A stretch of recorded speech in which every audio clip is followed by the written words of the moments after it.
Hi, everybody. Welcome back to my channel. It has been a while since I've done the weekly updates because Teacher Kelly does an awesome job at it. So if you want to know what's happening in the world of VIPKID and Outschool and everything else, go check out Teacher Kelly's channel next week. Today she asked that I could cover for her. So I'm like, okay, sure. But then I'm like, oh no, I got a sick 2-year-old at home who's just crying and extra cuddly, does not want to get off my lap at all. I could have here's a movie while I taught a class this morning, and she's still quiet. So I'm hopping up now. Just gonna do it now because if I don't do it now, it's not gonna get done. ever have days like that where it's like, let's just do it? So, how is your life, everybody? Any classes this morning? What's your schedule like right now? I know it's kind of heading out of April season. We've got sports coming up. May's the end of the school year. What's going on in your lives? I taught 3 classes this morning with Tutor ABC. It is based in Taiwan, and bookings are kind of hit or miss for me, so it's hard to recommend it because I went through some slumps where it's only getting 1 class a day. I'm like, oh, is it worth it to wake up so early? Now I'm getting kind of fully booked. I only open 4 spots per day. So it depends. But I've got that in the mornings, and I got Outschool all throughout the day, which is pretty cool, in spatterings, in chunks. My life is going well. Just so you guys know, tomorrow is a fun day. Do you know what day is tomorrow? It's May the 4th. Be with you! Wow, May the 4th be with you. Are you going to do anything fun for May the 4th? Because May the 4th be with you. Yep. And then the next day is Cinco de Mayo. So you got 2 days in a row of fun stuff. So yeah, you can do that. Another note on my side, you may have seen my video recently, but I cut my hair and it's much shorter now. Look at that. Look how short that is. You probably didn't even know how long my hair was because I always had it up in a bun or back in a ponytail, but I cut off 10 inches last week. I know. I still need to look up to see where to donate it. There's so many places to donate it. I just got to look at the address and figure out how to do it and then just mail it off. So if somebody else can enjoy my hair. I mean, 10 inches is a lot. You don't want it to go to waste. So yeah, now my hair is nice and short, but it still can go a ponytail. It was in my way earlier, so I just threw it back. Okay. Let's head into the world of Outschool. There's not really much what's going on with VIPKID right now other than keep referring to the students. You can refer to teachers if you want to.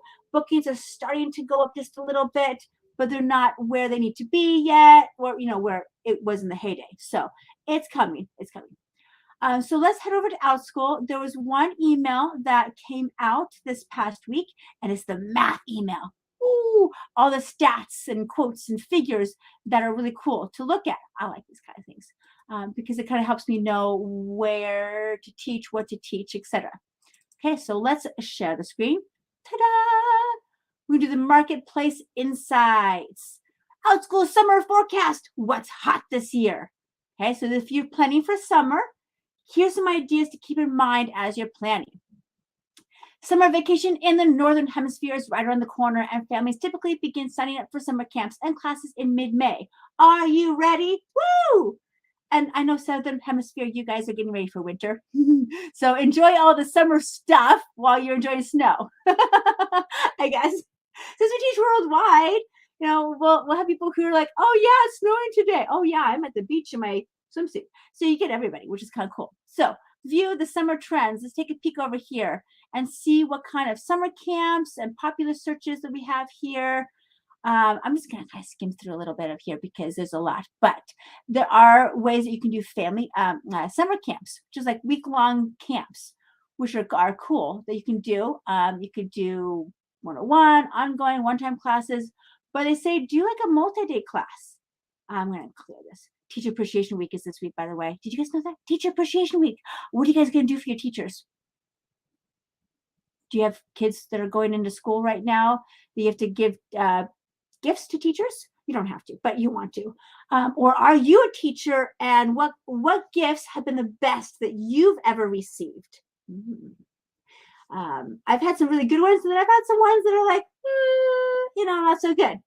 Last night it was super cute. I told my daughter, we'll come back to a second. I told my 5-year-old that it's Teacher Appreciation Week, and they recommended that on Tuesday you give like a favorite drink to your teacher or a favorite gift card. So I went to a local coffee shop and I got some gift cards for them, and so she wanted to make the cards. So I gave her a blank, like a thank you card, but it's a blank card, and it was completely her. She wrote the teacher's name. She wrote her name. She drew a little heart for them. That's all she did. She put an envelope with a bazillion stickers on them. We put the gift card in there too. So she's going to give that to their teachers today. I'll write another note for like the parent side, thanking them for so much. But this is completely her. So last night it was super cute. She was at the table working, and my 2-year-old wanted to do it too. So my 2-year-old grabbed an empty card. She just started scribbling on it, and the 5-year-old actually wrote words. And it was just the cutest thing, watching them write notes for their teachers. And it doesn't matter what's in them; it is the thought that counts. So I'm really hoping that these teachers appreciate, the work that went behind a little 5-year-old writing just like a few things in there. So yeah, let me know what would you like to do for Teacher Appreciation Week, either as a parent giving to a teacher, or as a teacher receiving it, or if you just have any ideas in general. Okay, let's go back over here. So for a class to be considered a camp by Outschool and show up on the camp's search page, very important for keywords, it must meet the following criteria. Number 1, the class has live meetings. So flex classes and groups will not be considered summer camps. 2, the class section starts between May and August. So it needs to fit in that summer time period. And 3, the class meets 2 or more times within 1 week. The total duration of a camp may be 1 week to 8 weeks. And ongoing classes may be considered camps if they meet more than once per week. So if you have a once a week ongoing class, it is not considered a camp. It's just an ongoing class. But if you meet at least 2 times or more per week, then you can be considered a camp when the people search in camps on Outschool. Okay, and here's some tips to get your camp noticed by families. So use camp or summer camp in the class title, and in the class, sparingly in the course description to help your class show up in searches. Because parents are going to type in camp, so you want that word to show up somewhere in your title, that short description, somewhere where it grabs onto that. 2, create sections from May through early August, when many schools take breaks. But don't wait to post these sections until summer starts. No. Parents begin signing their letters up now for camps in early spring. So make it this week. Get it out there posted. Figure out your summer schedule. Yeah, right. Anybody's got their summer schedule all figured out, vacation-wise and time-wise? I'm still working on mine, trying to figure out when to do stuff and when to fit things in. So yeah, have fun with that one. But get them out there just so the parents can see it. And I do recommend that when you do make your class, put some sections in there. So when the parents get the email 24 hours after the class is approved, they can click on it and say, oh, look, there's sections being offered. Hey, this works my schedule. I'll book it. If you don't have any sections open, they're saying, well, this looks like a good idea, but I don't know when it's going to be offered. So I'll come back to it later. And they never do. It gets lost in their saved classes or their emails, and they never remember to go back to it, pretty much. So I would recommend figuring out like 1 or 2 weeks that you can do it in, or make it ongoing 2 times a week or something. Okay, so offer camps that last 3 to 5 days. While you may create camps that last up to 8 weeks, families are often looking for shorter experiences to accommodate their other summer activities on their schedule. So they recommend like a 1-week camp. Do it like Monday, Wednesday, Friday, boom, done in 1 week. Or 2 days here, then done. That way, if they have a vacation later on this summer, they won't have to worry about missing classes. And they go, well, do we want to watch recording? Do we want to get a refund? Should we just not sign up for the class? Because, summer's erratic. So keep it short and simple. And number 4, pick a theme, skill, or project for each camp. Use the insights below, as well as parent topic requests and data on classes that need educators to find themes for your camps that match learners' interests. So I'm just going to scroll down here to see what they're talking about now. As of April 22nd, so like a week ago, It says here, health and wellness, music, world languages all have very few summer camps currently listed on Outschool. So if you teach those, maybe a camp. I'm surprised the music is not offered. Like there's not that many music camps because that'd be cool. So here's some popular camp search terms. I'm just gonna go through the quickly. You have drawing, dance, reading, writing, Spanish, cooking, singing, math, piano, acting, art, Minecraft, French, chess, gaming, Roblox, book club, science, creative writing, and coding. Ooh. And there's probably more too. So you can make a theme. Okay. So that would be a great thing for camps. Well, let's back over here to our email again. Data insights for educators, classes in demands. I'm just checking out the chat to see if anybody's saying hi. I know, Kelly, you're going to come back and watch the replay. Awesome. Okay, classes in demand. These are classes with high search volume, but a low number of class listings, which means you might be found. So these topics have high demand. People are looking for them, and there's not that many classes offered, or the times just don't work for people, or whatever. So they're saying that these are good ones to do. Now, remember, this is not a comprehensive list of topics searched or taught in Outschool. They're just some stats that could help. So here's how you can interpret the data. So let's go down here. So as of April 28th, which is a couple days ago, here's by age group. So if you're going, okay, well, for me, I teach science and I teach math. So I'm going to look at here and go, oh, STEM, okay. Looks like most of the class people want to have that younger group, ages 3 to 7. So, okay, ages 3 have a lot. Oh, the next group has a lot more. And then as they get older, they lose interest. So I'm going to kind of tailor that one for that lower age group, okay? But if you look at some other ones, you might hit somewhere else. So you can find something else that you go, okay, crochet. Younger age group, they don't have that tactile skill. But that middle group, those middle groups, and you'll have more want for that, and then it goes down a little bit as they get older. So remember, the age groups are 3 to 7, 8 to 10, 11 to 13, 14 to 18. Okay, I think like overall, those teenager classes are a little bit lower than before. Although it looks like acting, look at the acting is across the board. So if you can teach acting, you got great for all ages. Cool. So I would just look through, find your niche and see what age group would be best for you. What would be good for you to cater for. Okay, insights by day. So then here is again, if you know your niche or if you want to find your niche, I don't know. I'm just making that up. You can see, do I want to do a Monday through Friday class or a Saturday, Sunday class? And it looks like overall, there's a lot more interest in Monday through Friday classes, but there is some interest in a Saturday, Sunday class. So when they have times on the weekends, but it looks like for the most part, Monday through Friday is like 80s and 90% across the board. But Saturdays and Sundays are like in the 50, 60% of interest. So just keep that in mind as you're doing it. I'm surprised like sports is a lot more during the afternoon times or the daytimes than it is on the weekends. But that is interesting. And you can decide if you want to do it in the daytime, or if you want to do it after school time, or the weekend. Mindfulness, 100%. They want Monday through Friday, kind of help out those kids. Wow, 100%. Cool. So you just kind of go through and see what they have. Lots of choices. Skateboarding, 100% for both. Hey, if you're teaching skateboarding, how would you do that online? You can be creative. That's fine. So here's insight by time. If you're wanting to know what time to offer a class, you can take a look at this. Now, this is in Central Time Zone. So Central Time Zone, add an hour for Eastern, subtract an hour for Mountain, subtract 2 hours for Pacific. Okay, but this is in Central Time Zone. So you can go, okay, well, I teach, I don't know, acting or singing or whatever. And you'll say, well, you can do singing. Well, it looks like here, you're not going to get a lot of people from 1 to 6 a.m., but you get a lot of people from that 7 to 12, a lot more in that 1 to 6. Afternoons popular and evenings popular. So if you have a flexible schedule, maybe look on here to see, okay, where would be the best times to offer it.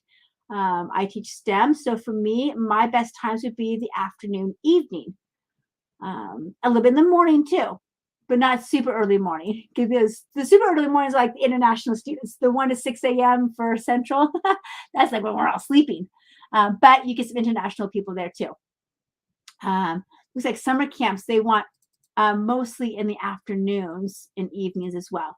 So you want to do summer camps. So you can just look through here to get some more things. There's a whole list of things here. Okay. And you can kind of translate that to international to see, if there's a huge, thing over in that first column, that 1 to 6 a.m., that means somebody over in Australia or Korea or somebody on the Eastern Hemisphere, they might want to take that class. Okay, let's go back out here for international insights. Oh, so speaking of international ones, let's see what they have to say. So how to interpret this, insights by age. So these are these topics have a low supply between 12 a.m. and 6 a.m. Central Time, which is evening to China, Korea, Australia. So it's like their after school evening times. So you can look to see here, if you want to do something in your early morning when your kids are asleep, here's what you can teach. So I'm just going to skim through this. You can look through on the screen to see when you want to do it. Again, there's the ages, there's the days, there's the time of days, the time still in Central Time Zone, so you can translate easily to your time zone, probably easier than an international time zone. Or you can also plug it into some computer software like Time Buddy and figure it out. But you can see that there's a lot more people wanting stuff in that 1 to 7 a.m. time zone. And you can start creating class right now. Okay, two more links, and then we're done. It's kind of a short one today. Enrollment trends. Let's see what learners' ages, class times, class topics drove the most enrollments over the past 2 weeks in Outschool. So let's see what's popular, and then you can see what might need educators, okay?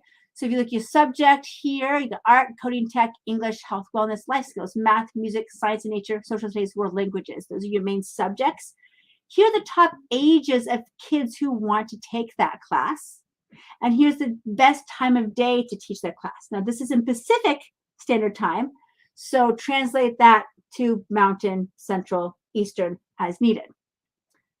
Okay, so that was from April 28th. Here's April 14th. So you can kind of look at them both to see, okay, where's my age range? Where's my time of day? Can this work for me? And it might not work for you to teach those ages and those times, but hey, it's good to know. Outschool loves their stats, and I love them too, because it kind of helps me kind of plan a few things. Just get an idea of what's out there. Okay, here's the parent topic requests and searches. Up-to-date list of parent topic requests. So every 2 weeks, they compile a new list of parent requests and search terms. These are either by searches that don't turn up very much, or they don't turn up anything at all, and parents are like, I want a class about this. So see April 28th, and they have them by categories too. So you get the arts category. These are things that at least one person's looking for. World languages, life skills, got some music ones, math ones, science and nature, social studies, English, coding and tech. And then go back a week to the week prior, April 14th. So again, arts, world languages. So if you see anything in your niche category, go, oh, arts, well, I can do origami. Let's make an origami class. There's a lot of polymer clay stuff that's being asked about. I saw that on the other one as well. So look through here and to see, okay, can I teach a gluten-free baking or food making class? Maybe, maybe not. So it doesn't mean that if you make a class, somebody's going to sign up for it, but it gives you an idea of, oh, this class is an unusual class. I might get somebody who needs it. Or if you do like, okay, grade 4 long division, I bet you a lot of kids need that, but they weren't able to find a class that fit their times or fit their needs. So maybe I'll make a long division class. Sure, a lot of people can take it. So yeah, this is some fun stuff in here. You can just like look through to see what they have. It goes up, back a lot. So you can just kind of search back. This is great for new teachers, great for seasoned teachers, just to get an idea of what is out there. Well, that's all for Outschool today. ESL is doing fine for me. VIPKID still going and it's growing. Some companies have stopped. What are your plans for the summer? I don't know. Working a lot for me. I plan to take a break off in August because I work a ton in June and July, save up a ton of money, and in August I'm going to really slow down because I'm expecting my third kid mid-August. So as soon as the baby comes, time off. At least for a couple of weeks, and then I'll slowly add things back in. I'll add my pods back in, couple days a week. I'll add maybe an ongoing class here or there. I'll slowly add back in. We'll see about ESL, and by September, October, I'm able to do a few things. But I'm gonna have to really figure out baby schedule, when they're sleeping, when they're waking, because it's a 24-hour thing. When is my husband going to be home to watch the baby if the baby wakes up while I'm teaching? So keep it to like half-hour stunts, maybe an hour chunk at a time. Yeah, that's gonna be fun. When I started Outschool, my youngest was about 5 months old, and she had already established a nap routine, and I could predict when I could do classes morning and afternoon nap. I did do VIPKID when she was a newborn, because my time got set, set a little bit earlier. But I've never done all these Outschool classes with a newborn, so that's gonna be fun. So that's my plan for summer. Work a lot in June and July and save up, and then take time off later. What are you guys' plans for summer? Are you going to take some time off for a month here or there? Are you going to keep working hard? What are your plans? You do some summer camps? Be kind of cool. Leave me a note in the comments below, and I will see you around later. Thanks for coming by. Thanks for watching. Have a wonderful day. Bye, everyone.